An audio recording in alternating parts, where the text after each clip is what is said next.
halkımın umudu, hizmetkarı, yiğit güzel insan, doktor aydınlığı. Bismillahirrahmanirrahim. Laqad sadaqallahu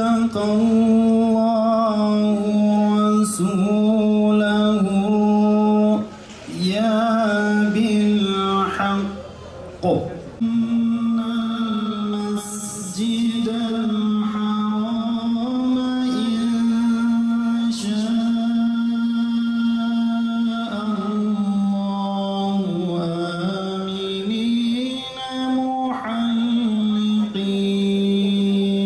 وكفى بالله شهيدا. Yeşertiğin sinede Batman seninle gurur duyuyor. Kıymetli aziz kardeşlerim, bacılarım, hepiniz ikinci lokal açılışımıza hoş geldiniz. Biz bir seçime giriyoruz. Rabbim hayırlara vesile kılsın. Bir kavgaya, bir savaşa girmiyoruz. Bu sadece bir seçimdir. Ve halkımız inşallah özgür iradesiyle kendini o mecliste temsil edecek, kendisine gerçekten vekalet edecek, Batman vekilliği yapacak olan insanları seçecektir. Ve neticede 5 milletvekili gönderecektir. Biz de istiyoruz ki halkımız en azından bir defa bizi de denesin, o meclise göndersin. Biz de inşallah orada gerçek manada Batman'ın vekili olalım. Bakın dolaylı olarak da olsa inanıyorum ki bizi bir kez denediniz. Yani rahmetli Salih Gök'ü denediniz. Ve onun Batman'a olan hizmetlerini muhalif olan insanlar dahi unutmuyor ve hayırla yad ediyor. Biz de onun bırakmış olduğu hizmetlerin devamı için halkımızın hizmetkarına talibiz. Hizmetine talibiz inşallah. Bir seçim deyip geçmeyelim. Bakınız etrafımızda hem marketler var hem de tablacı kardeşlerimiz var. Biz evimize 1 kilo domates götürmek için dahi poşetimize bir tek çürük domates girmesin diye itinayla seçmeye çalışıyoruz. Hatta bazen tablacı kardeşlerimizle kavgaya tutuşuyoruz. Peki bizim neslimizin geleceği için, Batman'ımızın geleceği için, ülkemizin geleceği için ve belki de ümmetin geleceği için seçeceğimiz insanları seçerken, oraya gönderirken acaba 1 kilo domates veya bir çuval patates kadar da buna ehemmiyet göstermeyecek miyiz? Bakınız yıllarca bu memlekette sırf sağcı solcu adına ve sonrasında da Türk, Kürt diyerekten bizleri bölmeye çalıştılar. O yüzden biz bu şekilde maalesef acınacak duruma gelmişiz. Ve sırf bu yüzden biz kendi doğrularımızı dayatmak için, kendi bildiklerimizi dayatmak için, kendi ideolojimizi dayatmak için halkı kamplara böldük.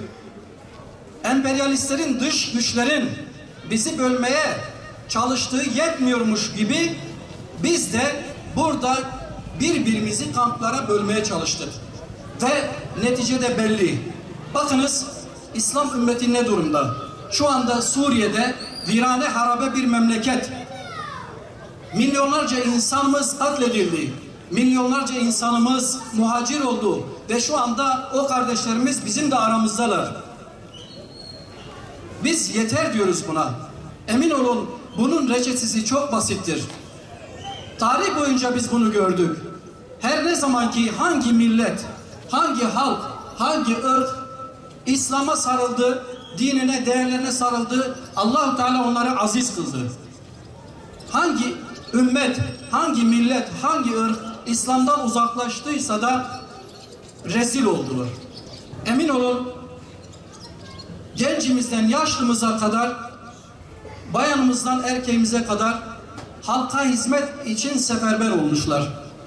Ve memleketin en zor dönemlerinde, en zor süreçlerinde dik durmasını bilmişler. Mesela çok yakın zamanda 15 Temmuz darbe girişimini yaşadık. O dönemlerde hamdolsun bu camia meydanlara çıkmadıkça devletin polisi bile çıkmaktan korkuyordu. Sokaklara çıkmaktan çekiniyorlardı. Biz meydanlara çıktığımız zaman sadece bir şahsı desteklemek için çıkmadık veya bir partiyi iktidarda kalsın diye çıkmadık. Biz sırf halkımızın menfaati, maslahatı için dışarı çıktık. Hüdapar'ı tanımak istiyorsanız hizmetlerine bakacaksınız.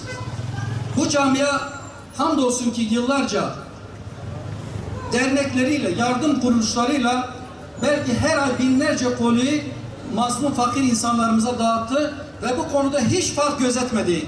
Bakınız biz bir itfaiye eri gibiyiz. Nasıl ki bir yerde bir yangın olduğu zaman itfaiye eri hiçbir şekilde fark gözetmeksizin, acaba bu evi yanan kimin evidir diye fark gözetmeksizin, sormaksızın nasıl o ateşi söndürmeye gidiyorsa, emin olun bu camianın fertleri itfaiye erleri gibidir. Fark gözetmeksizin nerede bir yangın varsa o yangını söndürmek için biz oradayız. Ve biz yine bir tabibiz, biz doktor gibiyiz. Hem maddi doktor hem manevi doktor.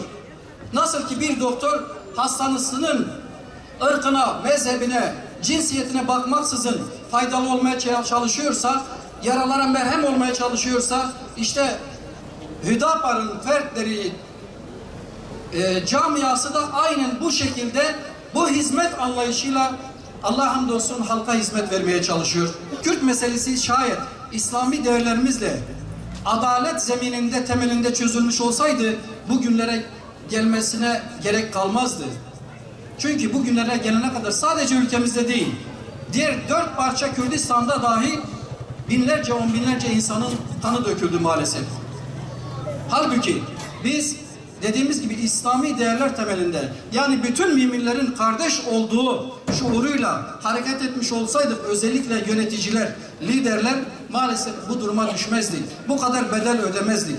Ben şu anda bile gelecek olan iktidara, yani 24 Haziran'dan sonraki iktidara şimdiden sesleniyorum. Ve Allah kısmet ederse, halkımız bizi tercih ederse ve meclise gönderirse yine de bunun takipçisi olacağız Allah'ın izniyle. Gelin hep birlikte sadece ana dilde eğitim hakkını bile versek emin olun bu toplum rahatlar. Ve bu çok zor da değildir. Bu haklı bir taleptir, masum bir taleptir. Ülkeyi parçalamaya, ayırmaya yönelik bir talep değildir. Allah'ın ayetlerindendir. Her insanın ana dili, ana sütü gibi helaldir diyoruz. O yüzden siz de Bismillah deyin, gelin buradan başlayalım. Siz bir İngilizceye, Fransızcaya, Almancaya vermiş olduğunuz kıymetin çok daha büyüğünü Kürtçeye, Kürt diline vermeniz lazımdı. Ve 15-20 milyon vatandaşınızın dili olan bu dili eğitim dili yapmak zorundasınız. Bununla devlet bölünmez, parçalanmaz, kıyamet de kopmaz. Şayet kıymetli halkım beni desteklerse ve meclise gönderirse ben sizlere söz veriyorum. Bir tek aşiretin vekili olmayacağım. Bir ırkın vekili olmayacağım. Bir kesimin vekili olmayacağım. Ben Batman'ın vekili olacağım.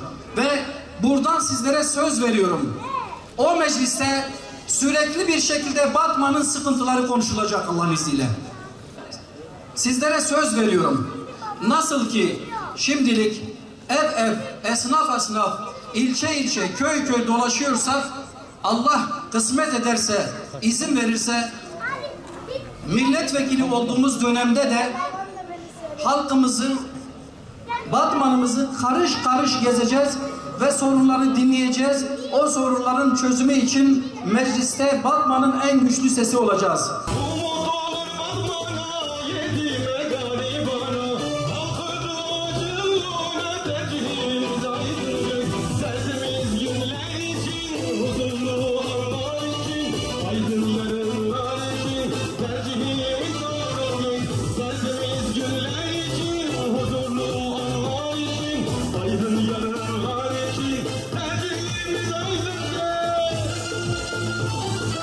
يا رب توي عشان شيف جرينا السر خيري تبجرينا وسيلة خدمة دين يا رب تشعر فهما إسلامي بدمو بدي ملتمو بدي تمام مسلمانا صلي على سيدنا محمد